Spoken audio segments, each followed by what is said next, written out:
আদম থেকে শুরু করে হযরত ঈসা রাসূলুল্লাহ পর্যন্ত সমস্ত আম্বিয়া আলাইহিস সালাতু ওয়াস সালাম শুধুমাত্র নিজের কথা বলবেন, আজকে আমি কিভাবে পরিত্রাণ পাবো।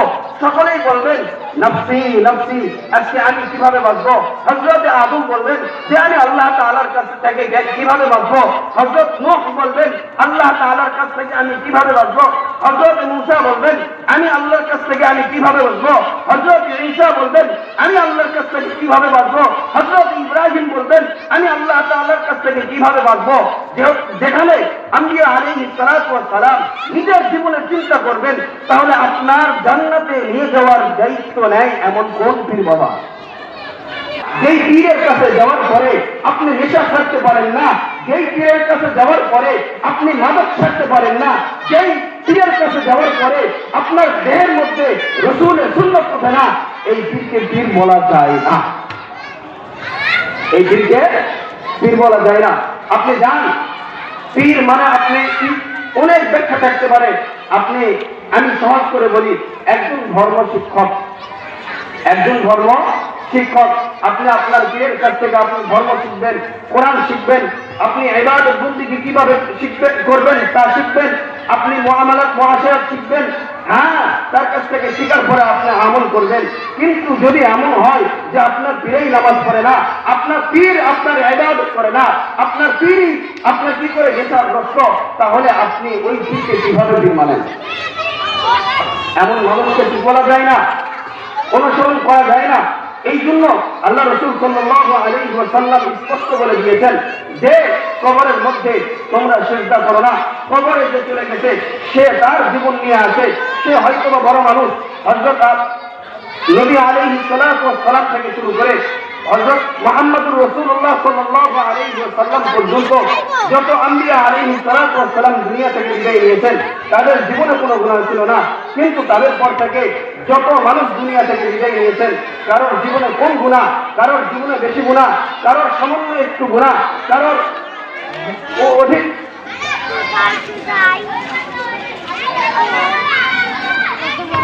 এত বড় ছিল, যেই মানুষের এত মানুষ অনুসরণ করত, ওই মানুষটা আজকে আমাদের ছেড়ে চলে গেছে। আমরাও একদিন চলে যাব, আমার মরণের কথা যেন স্মরণ হয়, এই উদ্দেশ্য ছাড়া অন্য কোনো উদ্দেশ্যে কবরের পাশে যাওয়া যায় না। কবরের পাশে যাওয়া যায় নাই। তাহলে আপনি আজকে থেকে এতটুকু বুঝবেন, আমাদের বিভিন্ন জনের কাছ থেকে আমি এতটুকু স্পষ্ট করে শুনেছি এবং বিভিন্ন মিডিয়ার মাধ্যমে আমি দেখেছি, অনেক মাজার এমন আছে এই মাজারগুলোতে গিয়ে মানুষ বিভিন্ন মাদকের সাথে জড়িত হয়। আমি লালনের একটা ভিডিও দেখছি, ওপেন গাঞ্জা বিক্রি করতেছে। আমি শাহালি মাজারে দেখেছি ওপেন গাঞ্জা বিক্রি করতেছে। যদি মাজারের মধ্যে যদি এমন কার্যকলাপ হয় যেখানে দুনিয়ার মানুষ ইমান আনুক অথবা না আনুক, সে মুসলিম হোক অথবা না হোক, সে ইমান আনুক অথবা না আনুক, প্রত্যেকটা মানুষ প্রত্যেকটি মাদককে তার হারাম মনে করে, অপছন্দ করে, এমন একজন ব্যক্তির কাছে গিয়ে যে মানুষ এই মাদকের সঙ্গে জড়িত হয়, যে মানুষ এই মাদক সেবন করে, তাহলে ওই মানুষটার কাছে গিয়ে আপনি কি পাবেন? আমিও শুনেছি যে অমুক মাজারে গিয়েছি, গাঞ্জার গন্ধে ওখানে টিকা যাচ্ছে না, গাঁজার মূল্যে সেখানে কি যাচ্ছে না, টিকা যাচ্ছে না। যদি আপনার অনুষ্ঠান নামে অথবা মাহফিলের নামে যদি সেখানে ওপেন যদি এই মাদক সেবন চলে, তাহলে এমন জায়গা থেকে আপনি কোনো কিছু করতে পারবেন না। পায়ে হাত দিয়ে এক কথা বলি, স্পষ্ট করে এতটুকু বলতে চাই, আপনি একজন ধর্ম শিক্ষা মানবেন, পীর হিসেবে মানবেন, কাকে মানবেন?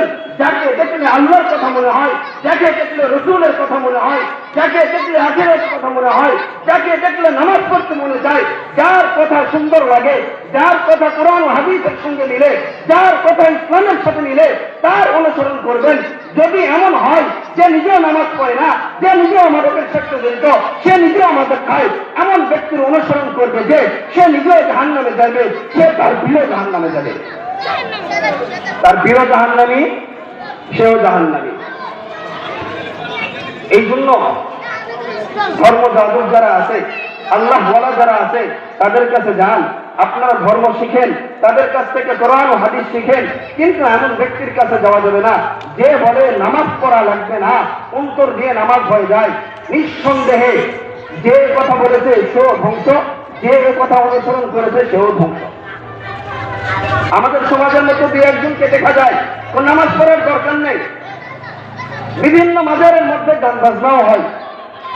তো তারা বলে, যদি বলা হয় আপনি শরীয়তের কোরআন ও হাদিস দিয়ে আপনি গান বাজনা আপনি প্রমাণ করতে পারবেন না, কিন্তু আপনি শরীয়ত তো মানতেছেন, আপনি জানেন না মারের সাথে কি করা যায়, গান করা যায় আছে। ও তাহলে এই কথা, পানি দিয়েও চিরা ভিজানো যায়, পেশাব দিয়েও চিরা ভিজানো যায়। পানি দিয়েও কি ভিজানো যায়, চিরা ভিজানো যায়, পেশাব দিয়েও কি করা যায়, চিরা ভিজানো যায়। পানি ভিজানো চিরা খাওয়া বাদ দিয়ে মুখ ভিজানো চিরা আপনি খান, আপনি খাবেন না?